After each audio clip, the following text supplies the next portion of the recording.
Magandang hapon ho sa inyong lahat. Alam niyo, I do not know if you still believe in me.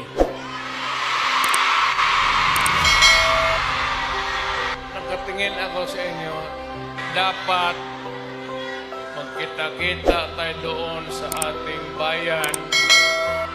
Kaya lang sa sitwasyon natin ngayon, kailangan talaga punta tayo sa ibang bayan maghanap buhay.